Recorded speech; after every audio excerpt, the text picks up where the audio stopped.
bersedia untuk dapat membawakan sedikit pembicaraan mengenai musik. Tentu saja karena kita dalam sebuah gereja, kita berbicara mengenai musik yang ada di dalam gereja. Saya lihat ini banyak sekali tokoh-tokoh musik di sini. Nah, ini pendeta dan ibu, kita tahu sangat concern di musik, juga praktisi. Anak mereka pemimpin choir muda di Paldua, dan kelompok itu tetap bertahan sampai saat ini dan terus berkembang. Kemudian saya lihat juga di sini ada teman saya ini dari Vasario Sentrum. Ini penyanyi yang memiliki talenta suara yang unik yang diberikan oleh Tuhan. Tak semua orang memilikinya. Ya, ini depan. Kemudian ada ibu tadi yang sedang membawa lagu dengan semangat dan kemauan yang kuat untuk memuji Tuhan. Nah, saya sangat bersyukur karena kita bisa berkumpul di sini. Saya juga lihat ada dari Prisma Ministry, mereka juga sangat konsen di bidang musik. Dan memang kita perlu memperhatikan penyelenggaraan musik di gereja. Apakah sejauh ini konten musik yang Tuhan selalu buat setiap hari Sabat, mulai dari acara sekolah Sabat, acara khotbah, PA, dan persekutuan lainnya itu sudah menyejukkan dalam hati, sudah menyenangkan telinga. Karena kalau nyanda, setiap minggu orang akan stres terus mendengar itu musik, tak gantung, tidak puas. Kenapa musik kita di gereja seperti ini? Kalau tiba-tiba ada pemain musik, syukur di sini ada pemain. Tapi ada di banyak gereja biar alat so canggih, tetapi mereka tidak bisa main. Nah, ada yang berani, memiliki keberanian untuk mau coba sedikit ini alat musik seperti ini di bawah yang ada. Kok ada dengan kemarin bunyi, misalkan di jemaat, aduh dia banyak bunyi. Kenapa nih bunyi sebagainya dibikin memegakkan telinga? Itu tidak sesuai dengan tulisan-tulisan elemen. Akhirnya bisa ini pemain musik yang baru mau tampil, baru mau memberanikan diri untuk melayani di gereja, baru mau coba-coba untuk belajar, akhirnya jadi apa? Urung, aduh, masalah kita takut sekali, jadi takut, serba takut. Begitu juga di gereja, di kasus-kasus yang saya lihat, anak-anak muda kita mau suka tampil menyanyi. Iya, karena menyanyi itu harus seni, musik itu harus apa? Aktif. Sekarang jangan pasif, jangan cuma badengar-badengar, itu membosankan. Ya, membosankan. Kalau kita musik, kita harus melakukan atau aktif, ambil bagian semua. Anak-anak mau naik mimbar, aduh, siapa di dorong berdiri pakai rok mini. Aduh, kita dompet musik lagi tuh cik-cing. Aduh, padahal ada impor kemarin yang pemain gitar dari jemaat lain, karena dari dalam jemaat nggak ada sumber daya musik, main gitar nggak sesuai dengan jemaat. Hati, kenapa lagu-lagu itu nggak suci? Mana tidak berdoa dulu lagunya. Akhirnya ini anak-anak lagi apa? Urung lagi mau menyanyi. Akhirnya itu niat untuk bermain musik urung. Karena apa? Dari awal tidak disupport oleh orang-orang dewasa, ya. Kenapa harus butuh support? Oleh karena ini kesian di gereja, ya. Ini kondisi gereja kita umumnya. Kalau kita hitung dalam ibadah 3 jam, ya. Sekolah Sabat sampai acara khotbah itu ada 3 jam. Lebih dari 30 menit atau sekitar 40 menit itu diisi dengan musik. Apakah itu prelude, song service, lagu kemudian jemaat menyanyi, kemudian lagu pilihan, kemudian lagu persembahan, lagu doa, dan lagu pengantar pulang, itu hampir 1 jam, ya. Belum kalau ada sedikit. Nah, siapa yang mau bikin semua ini? Siapa? Tentu orang jemaat itu orang. Nah, sekarang apa yang jemaat sudah buat untuk menyelenggarakan musik di gereja? Nah, selama ini saya lihat paling banyak itu inisiatif dari anggota-anggota jemaat. Nah, sama yang kita bilang tadi, inisiatif itu lain kali tidak ditopang oleh orang-orang dewasa yang berpengaruh. Justru orang Subaging itu apa? Mati itu motivasi dalam diri pemuda-pemuda kita. Padahal pemuda-pemuda kita harus dibina untuk melakukan musik yang baik. Itu persoalan yang banyak kali muncul di dalam gereja kita. Yang pertama, siapa yang mau beki ini, pupuk ini bibit-bibit di jemaat? Orang perlu ketahui bahwa semua orang dikaruniakan talenta untuk menyanyi, ya. Semua, jangan ada yang bilang saya tidak bisa menyanyi, enter bersuara fals. Aduh, kasihan. Masa begitu? Namanya orang bisa berbicara, dia juga bisa apa? Menyanyi. Itu kesatuan nada itu dibentuk, diukur oleh otak. Ini isinya do,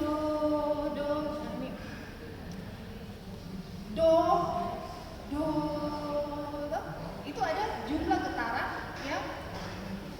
Iya, getaran, satuan getaran dalam waktu ada 440 getaran per detik, itu yang menghasilkan nada C, do. Nah, itu semua terkontrol dari otak. Nah, semua orang bisa melakukan musik, ya, semua orang. Musik itu terdiri atas musik instrumen dan vokal. Kalau vokal itu adalah suara kita. Nah, itu lah kenapa saya katakan semua orang bisa bermusik. Ada orang-orang tertentu yang memiliki bakat untuk bermain alat musik.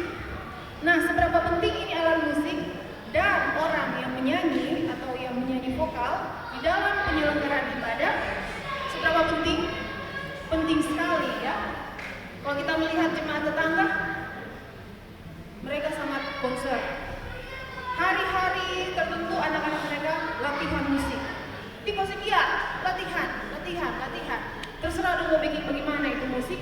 Nah, nanti kalau semua tampil datang kemari itu pemimpin gereja. Mana mau yang memimpin musik?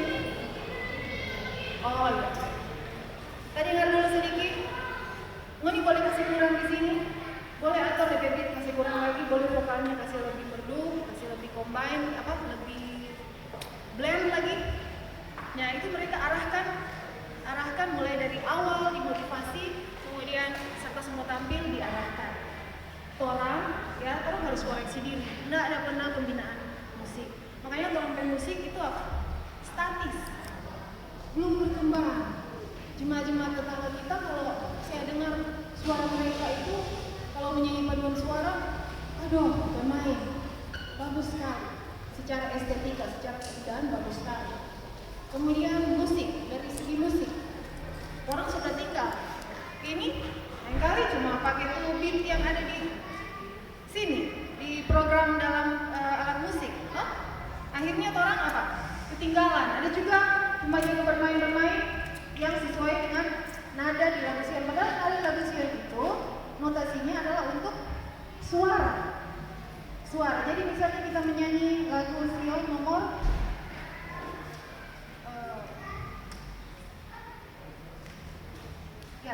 kita menyanyikan lagu Yesus Sahabat ini.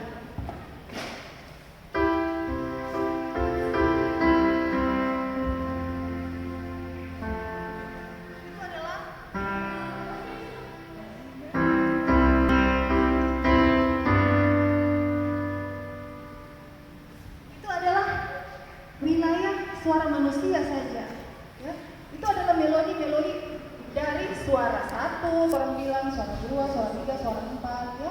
Kalau suara 1 itu perempuan ke suara tinggi, suara 2 itu perempuan ke suara rendah, kemudian suara 3 itu laki-laki ke suara tinggi, suara 4 laki-laki ke suara yang rendah. Itu hanya melodi suara. Nah, kalau kita itu kan asalnya adalah melodi seperti ini.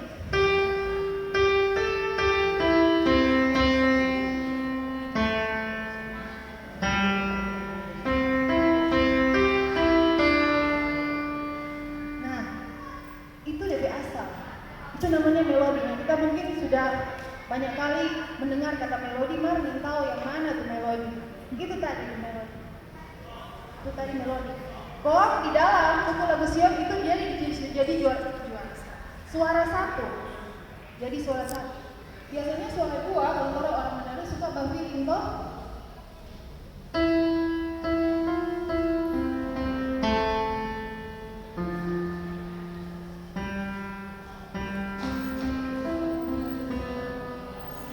Ini DP melodi, beda dengan melodi tadi ya. Kalau tadi seperti ada leading. Nah, itu ada DP rumus dalam musik. Suara leading itu ada DP rumus. Biasanya dimulai dengan nada-nada tertentu. Nah, kalau melodi kedua atau dalam lagu Sion kita itu suara dua, dia sama dengan gantung. Tapi dia menyempurnakan melodi pertama. Coba kita main berdua ya, sama-sama.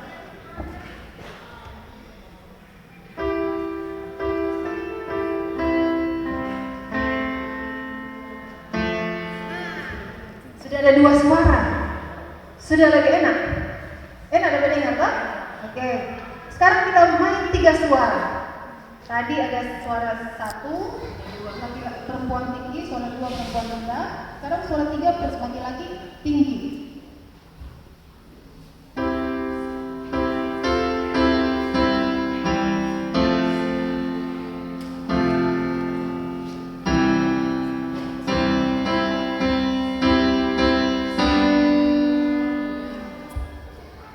Lebih rame ya.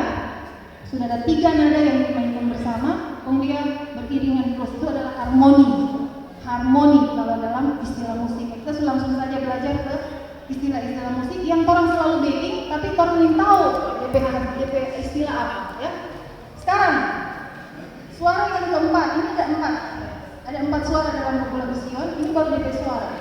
Orang masuk dengan suara wanita pria.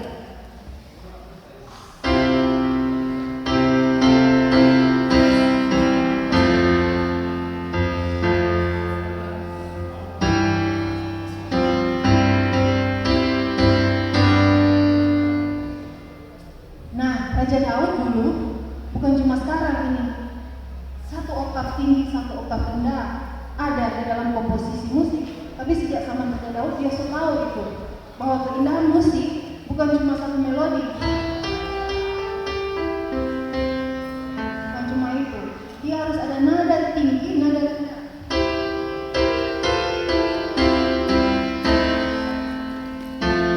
Ada nada tinggi, kemudian ada lagi satu oktav di bawah.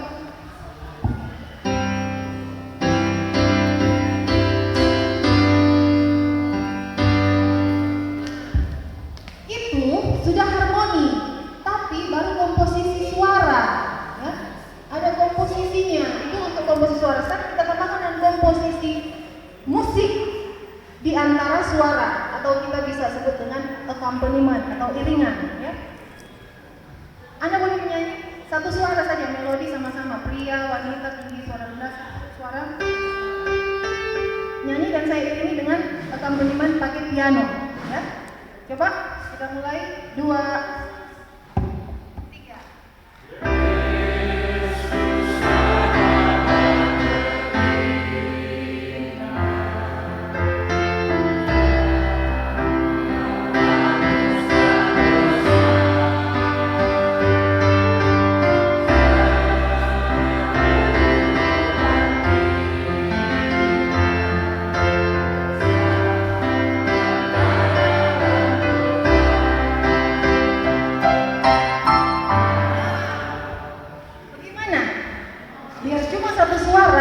Bila ada yang mengiringi dengan alat musik, itu lagu jadi apa? Hidup, ya. Sampai di sini kita sudah belajar mengenai melodi, harmoni, kemudian komposisi dan bentuk lagu. Nah, bentuk lagu itu gampang sekali, kan? Coba ini, no? Tidak perlu saya jelaskan, nanti kita tahu sendiri. Sekarang kita akan melihat dasar dari ini pernah, tapi tidak orang review saja. Dasar dari lagu ini, Yesus Sahabat Terindah. Ini dasarnya.